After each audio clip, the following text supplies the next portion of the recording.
Genuineness को check करने के लिए एक तरीकाकार जो स्टडी वीज़ा के प्रोसेस में एक रिक्वायरमेंट होती है वो बैंक स्टेटमेंट की भी होती है।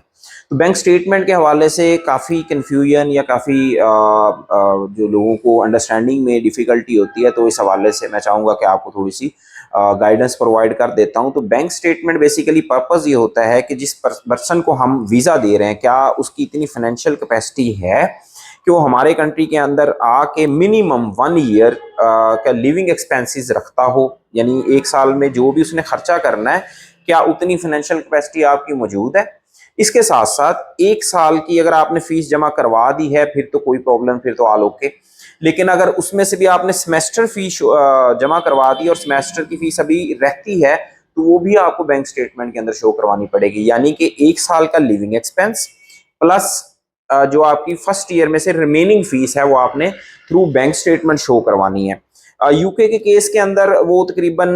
12 महीने नहीं बनता, 9 मंथ की जो भी मंथली आपके लिविंग एक्सपेंस है मल्टीप्लाई बाय 9 होता है, और यूरोप बाकी कंट्रीज के केस में मल्टीप्लाइड बाय 12 मंथ के हिसाब से वो आपका लिविंग एक्सपेंस कैलकुलेट होता है। अच्छा, दूसरा इसमें सवाल पैदा होता है कि ये बैंक स्टेटमेंट कितनी ड्यूरेशन की होती है। तो कुछ कंट्रीज के अंदर तो बैंक स्टेटमेंट की, बहुत लिमिटेड कंट्रीज के अंदर, छोटे कंट्रीज के अंदर इतनी रिक्वायरमेंट नहीं होती, या बैंक स्टेटमेंट बिल्कुल ही रिक्वायर्ड नहीं होती है, 1-2 दिन की भी स्टेटमेंट चल जाती है। यूके के केस में 28 डेज की बैंक स्टेटमेंट रिक्वायर्ड होती है, लेकिन शेंजन और यूरोप के हट के अगर ऑस्ट्रेलिया की बात करते हैं, न्यूजीलैंड है, आयरलैंड है, यूएस है, तो वहां पर आपको आइडियली 3 महीने की बैंक स्टेटमेंट रिक्वायर्ड होती है। कुछ लोग 2 पे भी वीज़ा फाइल करते हैं, ओवरऑल प्रोफाइल अच्छी होती है, वीज़ा ग्रांट हो जाता है, लेकिन आइडियली 3 महीने की बैंक स्टेटमेंट रिक्वायर्ड होती है।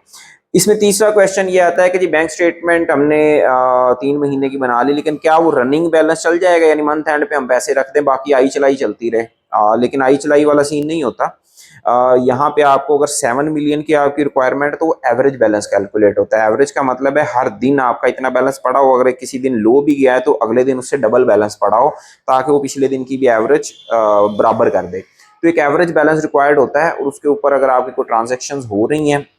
तो फाइन वो चल जाता है। लेकिन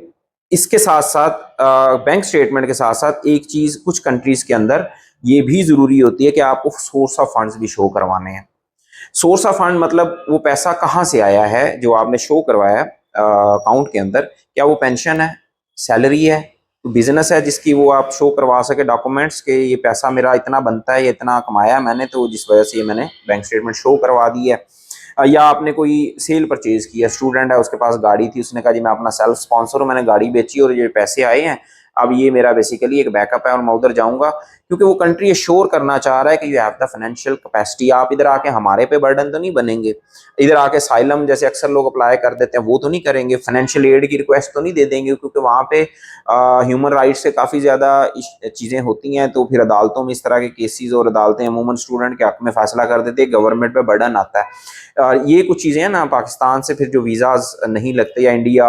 बांग्लादेश, श्रीलंका, अफगानिस्तान, इन कंट्री से, क्योंकि यहाँ पे लोगों की फाइनेंशियल कैपेसिटीज नहीं होती, लोग सिर्फ एस्केप ले रहे होते हैं। तो इस चीज़ को समझने के लिए फिर इस तरह के चेक्स लगाए जाते हैं। डिफरेंट कंट्रीज के अंदर डिफरेंट रिक्वायरमेंट होती है। कुछ कंट्रीज के अंदर आपसे टैक्स रिटर्न्स भी डिमांड किए जाते हैं, 2 ईयर्स 3 ईयर्स के टैक्स रिटर्न, ताकि वो जो पैसा आपने शो करवाया उसका सोर्स ऑफ फंड तो आपने दे दिया, लेकिन जो सोर्स ऑफ फंड शो करवाया है क्या वो आपके टैक्स रिटर्न से मुताबिकत रखता है।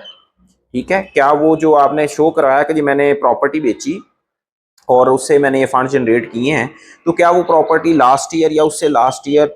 में आपके टैक्स रिटर्न के अंदर शो हो रही थी, तो टैक्स रिटर्न भी रिक्वायर किए जाते हैं। अच्छा, यहाँ पे एक सवाल कुछ लोग ये करते हैं जी, वो मार्केट के अंदर ट्रेंड चलता है, काफ़ी सारे लोग गलत मशवरा देते हैं जी, फेक डॉक्यूमेंट्स भी कुछ लोग बना लेते हैं। तो फेक डॉक्यूमेंट मत बनाएं, क्योंकि फेक डॉक्यूमेंट के केस में वीज़ा तो रिजेक्ट होगा ही होगा। अगर वो जैसी वेरिफिकेशन हो जाए उसकी, वीज़ा रिजेक्ट होता है, प्लस आपको बैन कर दिया जाता है, प्लस अगर आपने कोई फीस जमा करवाई हुई है यूनिवर्सिटी को, तो वो यूनिवर्सिटी फीस भी आपको रिफंड नहीं करती, क्योंकि वीज़ा की रिजेक्शंस के अंदर ये रीज़न मेंशन हो जाती है, और वो यूनिवर्सिटी को रीज़न हमें देनी पड़ती है कि मेरा वीज़ा रिजेक्ट क्यों हुआ। उस बेस पे आपको आपकी फ़ीस भी वापस नहीं हो सकती। तो काफ़ी रिस्की डिसीज़न अगर आप इस तरह के डिसीज़न्स करते हैं।